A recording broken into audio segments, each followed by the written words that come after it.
Unrest continues in Iran. In fact, the situation has gotten so dire that more than 20 people have been reported killed as a result of being part of these demonstrations. Now, CNN has done some coverage of this, and I want to show you the next video because it shows you just how severe the situation is in some of these protests. They're happening throughout the country, and in some areas, you see more violence than others. Take a look. What we have seen is people pulling down the posters of the Supreme Leader, people chanting for his overthrow. We've also seen videos emerging that appear to show people who may have been injured at some of these protests. We've seen videos where people are being carried away from what appear to be the protests. We've also seen what appear to be people with gunshot wounds being treated in makeshift medical facilities.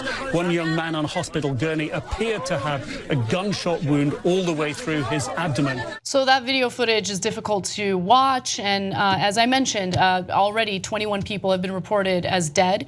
Now, Donald Trump decided to take advantage of this opportunity to tweet his thoughts. The people of Iran are finally acting against the brutal and corrupt Iranian regime. All of the money that President Obama so foolishly gave them went into terrorism and into their pockets. The people have little food, big inflation, and no human rights. The US is watching. Well, if you're watching, then why would Iran be one of the countries that you would ban from the travel, include in that travel ban?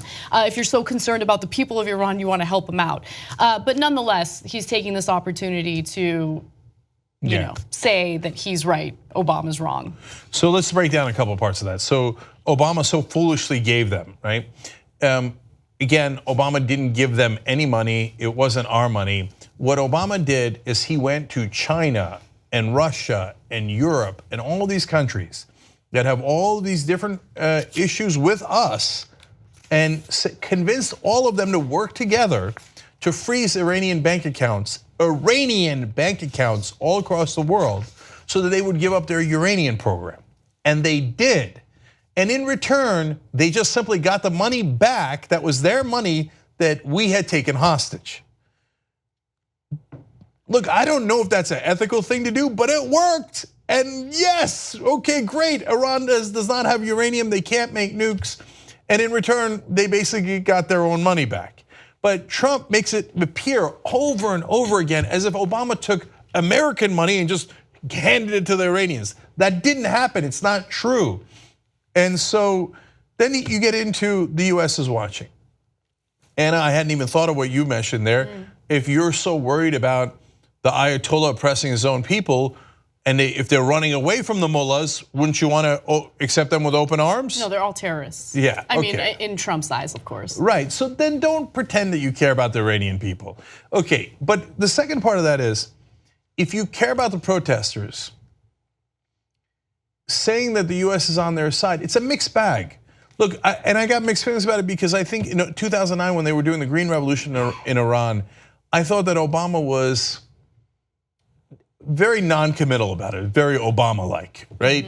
And I wish that, and to be fair, I don't know what he was doing behind the scenes, but outwardly it appeared that he wasn't doing much. And there they had real momentum, and they might have been able to do something. But what are they going to do? I mean, you'd have to literally find a way to overthrow the religious leadership, and I mean, no, but it's during the Green Revolution, it got so bad that some of the clerics' houses were starting to get surrounded, and that is when you can actually topple a government. And again, I don't know if I'm being unfair, but it didn't look like we were giving much support there. And to be another layer of concern is if they had failed, it could have been a disaster, and it could have, or they half succeed, they topple the government, but we can't replace it with anything, and you have massive instability. So on the other hand, when Trump jumps in here with like a bull in a china shop, and he's like, oh, the US is on the side of the protesters. That doesn't help the protesters. Well, because then the Ayatollah, as he said today, will turn around and go, I told you foreign agents were causing all this in the first place. These demonstrators are not for Iran, they're working for the American dogs like Trump. And it helps the mullahs and the Ayatollahs with their propaganda. What Trump does with domestic policy and how he just kind of shoots from the hip, speaks without thinking, tweets without thinking, it concerns me, of course, right? But I think what's even more terrifying is his rhetoric in addressing foreign policy or foreign countries. And he doesn't think about the ramifications of anything he says or the nuances of the situation or what could possibly happen in the future before he puts out those tweets. So you're right, everything that he says on Twitter can and will be used against him, and he just doesn't think about that, doesn't care, doesn't think about it. Someone needs to I don't know, tie up his hands so he doesn't use Twitter in the early mornings of any day. But that's because Donald Trump doesn't care about anybody but himself. So if he actually wanted to help those protesters, he might go about things quietly, diplomatically, behind the scenes. He doesn't do that. What he cares about is, I was right about Iran. Obama was wrong, I was right. Ooh, yeah, Iran bad.